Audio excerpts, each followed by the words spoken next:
I've been coming here to the garden since the first year, which was in 2009. What originally brought me to the garden was just wanting to learn more about gardening, just loving growing food.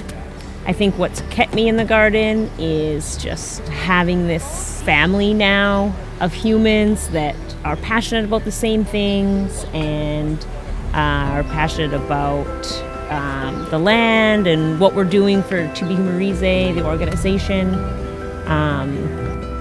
And we're just all really close now where, we meet up every spring and we're so tight for the entire summer and then into the fall, and then we get a break from each other in the winter. I get to meet so many different kinds of people, kind of find out what they're interested in and like where they would fit, and then bringing them to like the perfect job that makes them want to keep coming back again and again and again. And then, they get like stuck, once you're here so often, then you just like can't think of what else you'd want to do on a Tuesday night.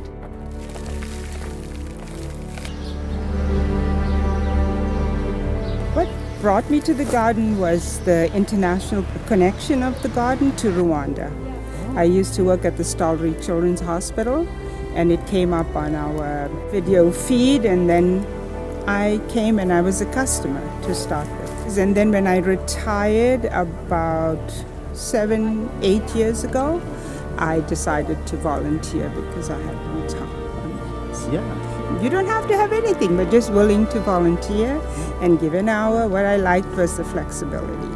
All the produce that we sell here, it's by volunteers, and the funds go to support the survivors of genocide, to provide programs. That's how this was started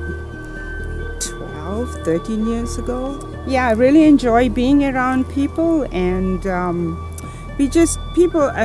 volunteers do things. If you don't like reading, then there's always something else to do. There's like lots of options. And you're not tied down to time. If you can come for an hour, you can come and work an hour. If you want to spend 4 hours, that's okay. So it's just very flexible. My name is Dion Buse, and I've been out here, I think this is my 12th season. Maureen, who you talked to earlier, got me into this. But I grew up in agriculture and have always been looking for a place to grow food in the city. I never imagined I'd find something quite like this, but here I am. My favorite spot is sitting right along this dilapidated raised bed, because that's where the former manager and my dear friend Shirley and I used to sit and have tea.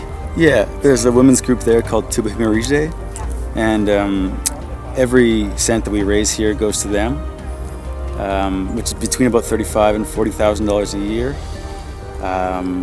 which funds about 75 to 80% of their operations. And we fund the operations side through grant funding and some donations, but we run a very lean budget. Yeah. I come out because I can't sit still, and I need to feel like I'm putting my body towards a future that is brighter, or else I can't find meaning in life. So, yeah, that's this. We have had really committed volunteers like Dion, and we had one of the founders, Shirley, who unfortunately died several years ago, 2 years now. And her vision was so strong that it just really filled the rest of us with inspiration, Like, part of it coming here is just feeling grateful for what we have and being able to give back. It was dirt, and it could continue to be dirt. There's always pressure from university to sell or make use of tennis courts, for example. They took down an organic plot to put tennis courts. Well, we don't want that to happen here, so, we want people to see where their food comes from, and that's part of it too. And part of joining is just being part of this same caring community that's here.